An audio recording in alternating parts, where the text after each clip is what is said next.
David Morgan had spent 20 years solving crimes, but tonight, he was part of the crime, because on his front porch, taped to the door, was a folder.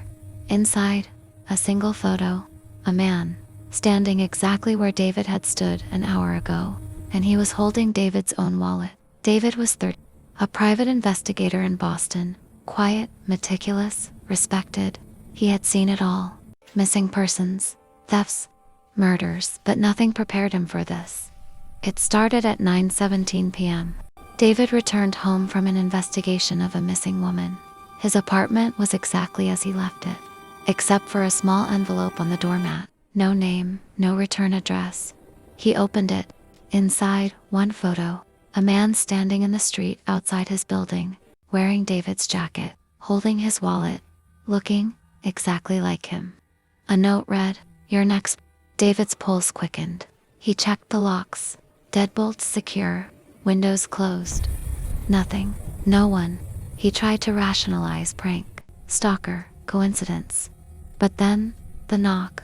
Slow, hesitant, 3 times. He froze. 3 knocks. From inside his building.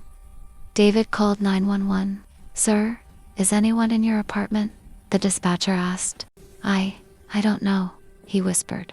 The knock stopped. Over the next hour, David's life unraveled. His phone buzzed, texts from unknown numbers. Photos attached him in his apartment. At that moment, asleep on the couch. Some old, some recent. He left his apartment. Street was empty. Neighbors asleep. But every corner, every shadow, felt wrong. At 11:42 p.m., his security camera pinged. Motion detected inside. David froze. He knew no one was home. He checked the footage. A tall figure, pale, motionless, standing at the end of the hallway, no face visible. Just black shadows where eyes should be. David's own face reflected in the figure's chest.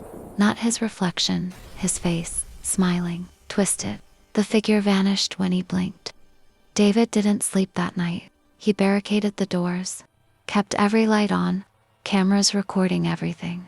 At 3:03 a.m., his phone rang. Unknown number, he answered. A whisper, "I've always been here, waiting for you to see me." A door creaked.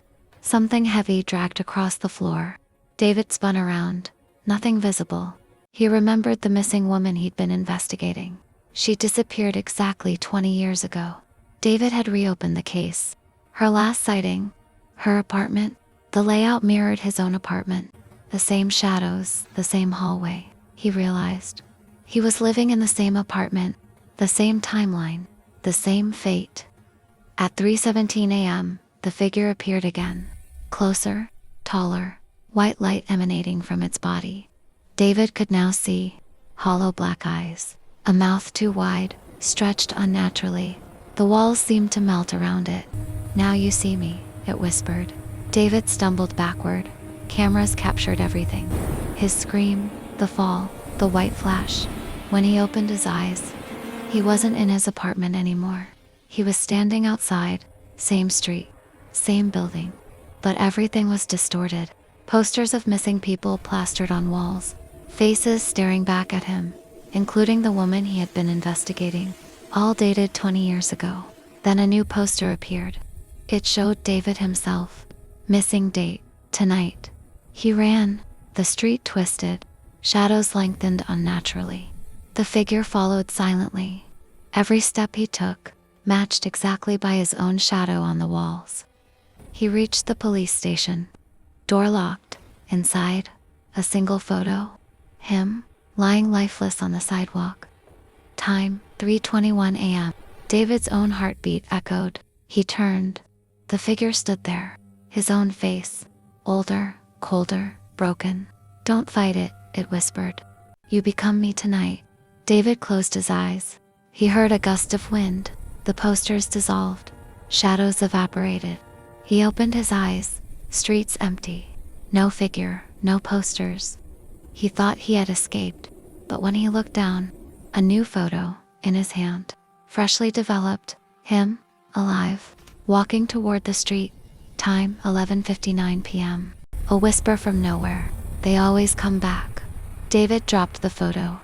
The streetlights flickered, and somewhere, far away, the echo of his own footsteps, waiting.